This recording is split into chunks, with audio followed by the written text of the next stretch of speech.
Welcome to chapter number 4 of this podcast, Barcelona Guide, a podcast created to help you on your visit to Barcelona. I am José Gómez, the founder of Looking Barcelona, a company where I provide tours to discover the city. And today we have a very special chapter. We will talk about La Sagrada Familia. La Sagrada Familia is the most visited site in Spain, and this is a church, a very special church. I organized guided tours to La Sagrada Familia. There are 12 years ago, and I always discover something new. The construction began in 1882, and it was a commission to Gaudi. There was an association called St. Joseph's Friends Association, and they bought the plot with the idea to build a church, and they commissioned the project to Gaudi. Gaudi was dedicated 42 years of his professional life. So Gaudi worked almost all his professional life here. He started working here when he was 31 years of age, and he worked in the project until the last day of his life, because he died. And he combined the work here at La Sagrada Familia with other works. He worked on 5 of 6 different projects at the same time. But La Sagrada Familia was his big project, his dream.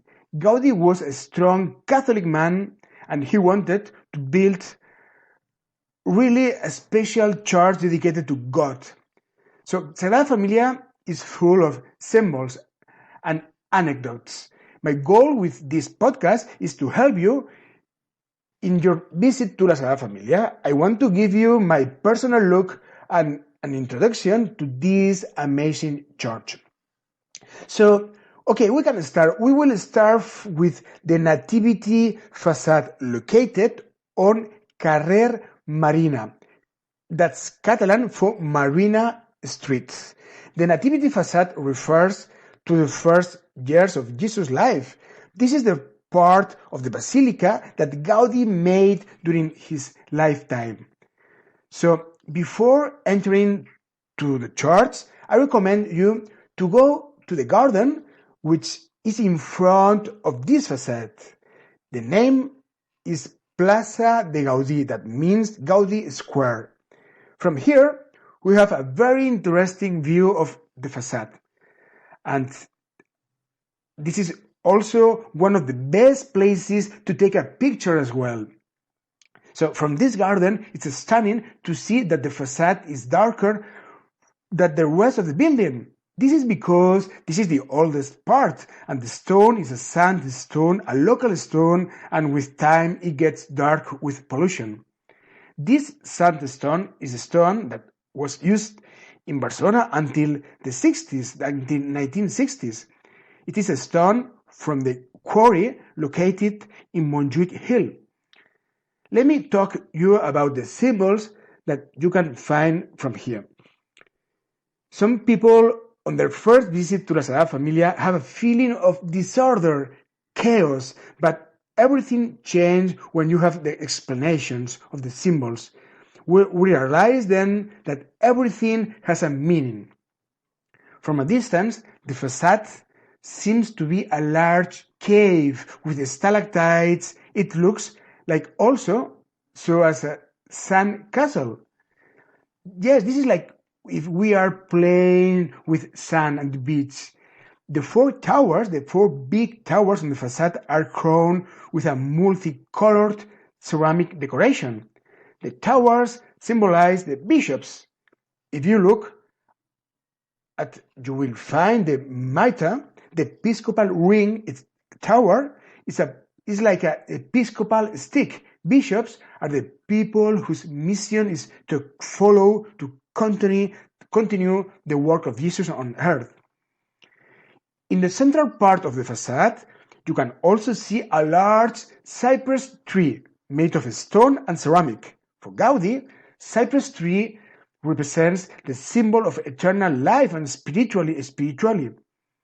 On the cypress tree, there are elegance doves as a symbol of the Holy Spirit. I recommend you look for the reflection on the facade on the lake that you can find on the park, on the garden, to admire the facade for a few moments and to enter in. So you will cross the street again and you will pass the security check and you will arrive right next to the facade. So you will see many statues, many sculptures, Jesus when he was a baby, Mary, Joseph, the shepherds, angels, the history of the King Herod, so the flight to Egypt, Jesus when he was a teenager working in the workshop of his father. Gaudi worked in collaboration with a team of 150 people. There were carpenters, sculptors, architects, and the main sculptor was a man called Mr. Matamala. Mr. Matamala used as model people who work on the site or people who live on this area. For example, there is a statue of a teenage Jesus.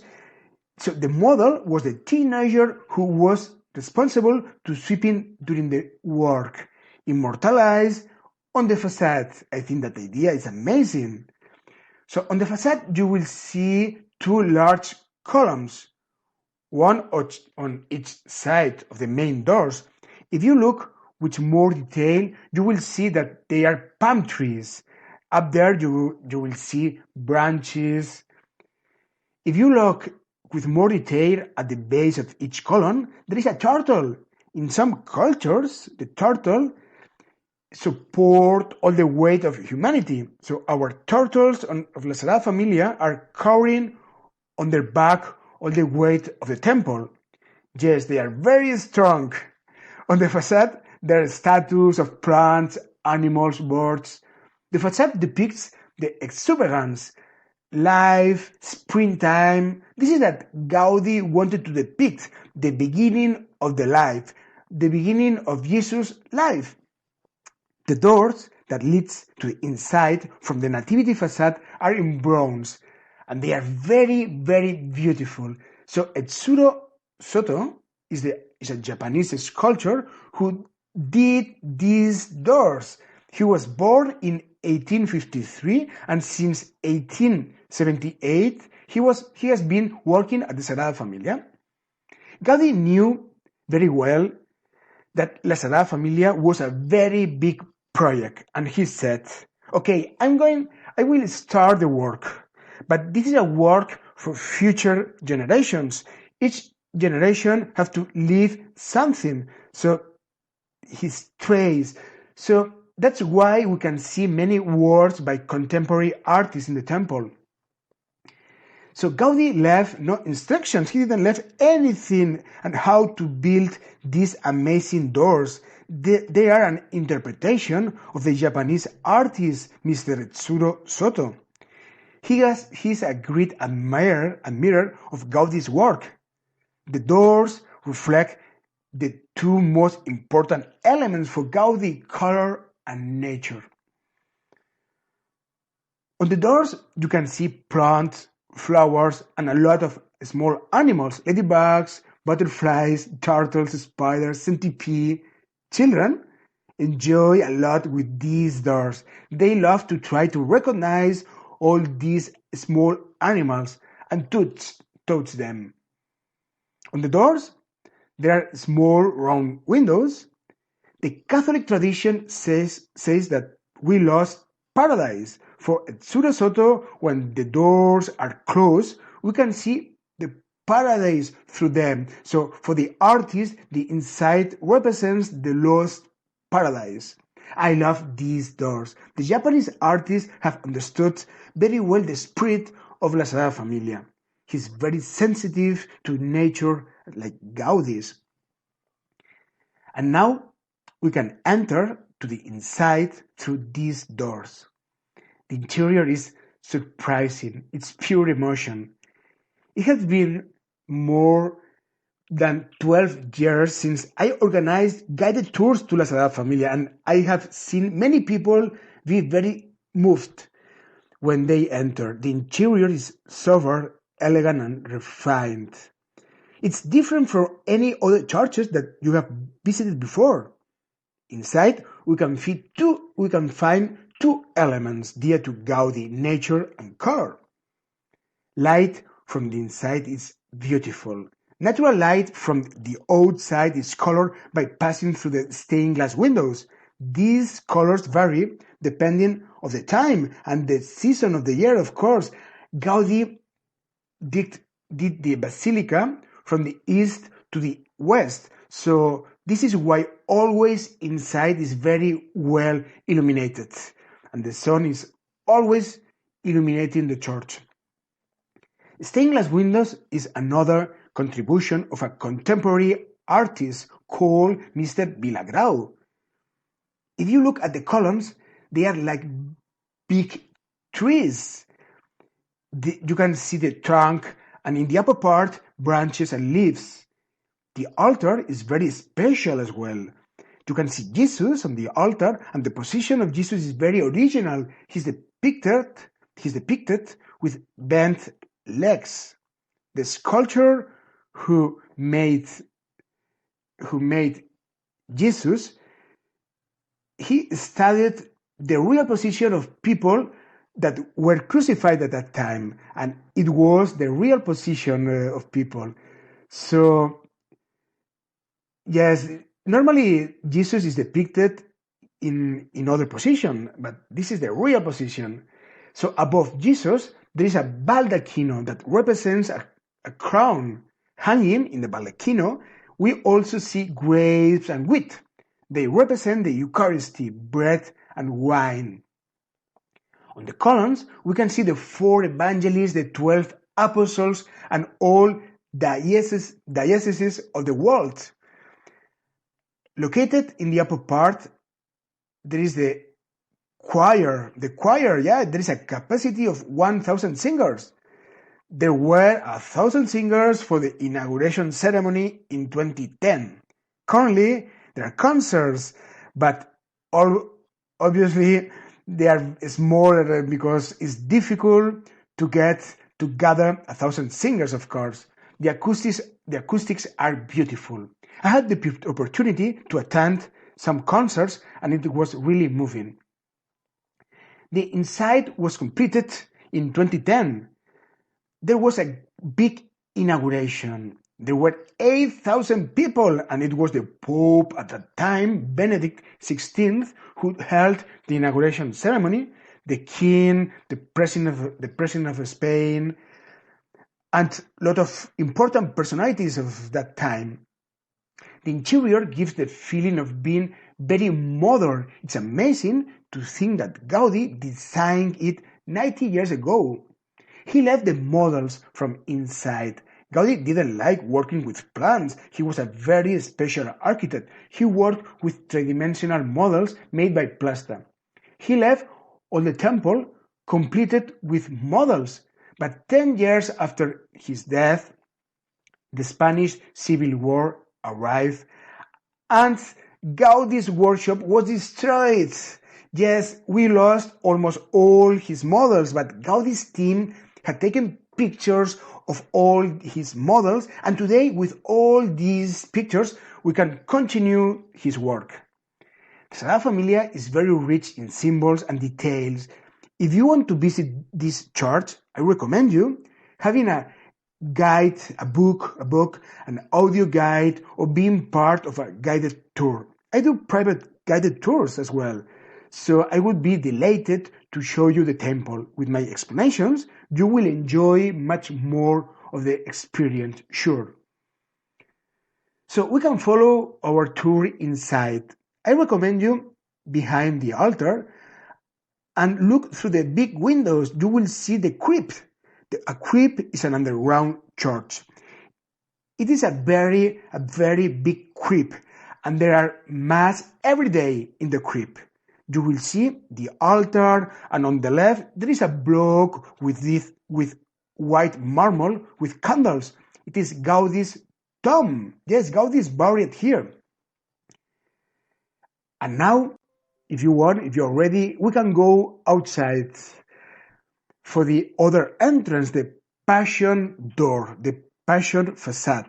So Passion Facade is one of the three facades of the Basilica. It is very different from the facade of the Nativity. Gaudi said that this facade must depict pain and misery. It talks about the death of Jesus. The facade was started after Gaudi's death, and it is as the architect had imagined, because Gaudi left a design of the facade. The sculptures are by Josep Maria Subirats, a contemporary sculptor who died in 2014. He was very influenced by the Cubism and Picasso, as shown by the style of the sculptures, that they are very, very square, very geometrical.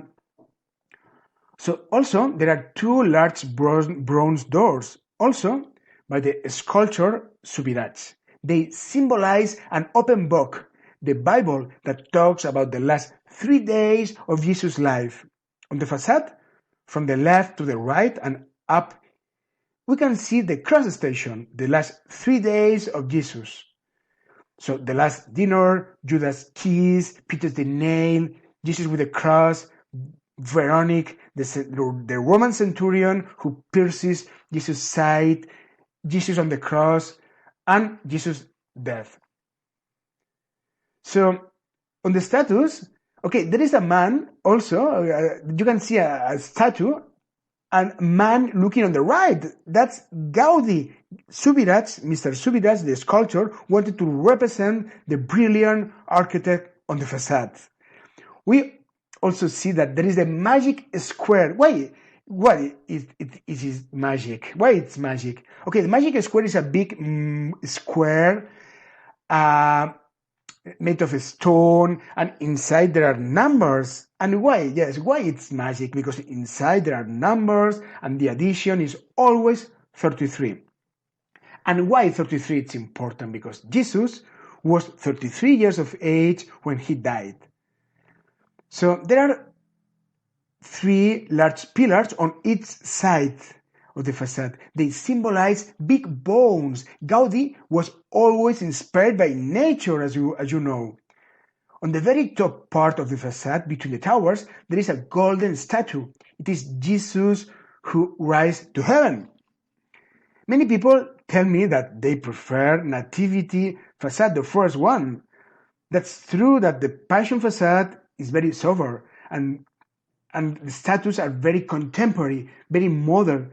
But it was Gaudi's idea. He considered that each generation must leave its mark, and the facade is very contemporary.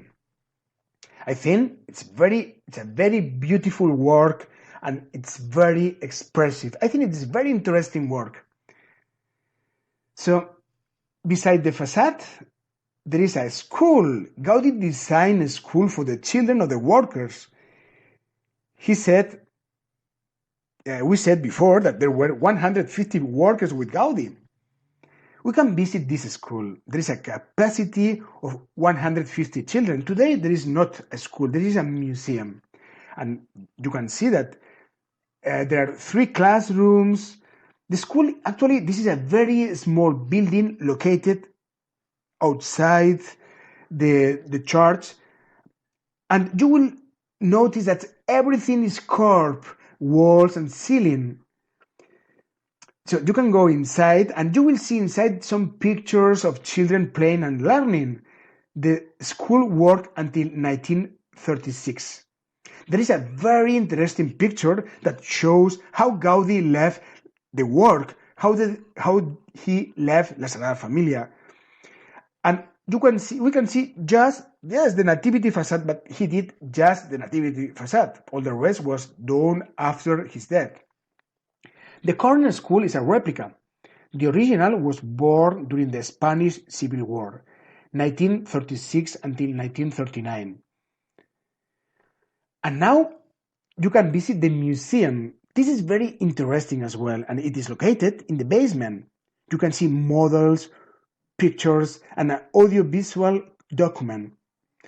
I love the reproduction of Gaudi's workshop, sober and a little bit messy. Gaudi never married. He did no children, no family. His life was God and his work. During the last 2 years of his life, he lived in La Sagrada Familia. He was obsessed with his work and he decided to move here. You can see a picture of his studio and a little bed where he slept. There is a room where you can see pictures of different houses designed by Gaudi. He was a trendy architect, so he worked for rich families. He designed palaces, churches, factories, schools, and you will notice that all these works are very different from each other. Gaudi has 7 works classified by UNESCO as World Heritage. This is a lot for a single person. I love the model upside down. Actually, it is a reproduction of the building upside down. The model is used to calculate the weight and force vectors. It's unbelievable. There are many threads and lots of small bags. Each thread represents a column, and the bags, the weight to support. It's a great idea. There is a proportion, and it works. Gaudi was the first architect to apply this system to calculate the weight of the building. It's the same thing that today do the computers. So you can see also in the museum the workshop where today they do models. The current team, they work with models, but they use 3D printers. And ladies and gentlemen, this is the end of the tour. The end of our chapter. La Sagrada Familia, yes, is the most visited place in Spain and it's worth a visit, believe me. So I wait for you in 2 weeks with other chapter of this Barcelona guide. And please, if you like this podcast, you can share it. Maybe it can help somebody to organize his trip to Barcelona. And don't forget to be happy. Adiós.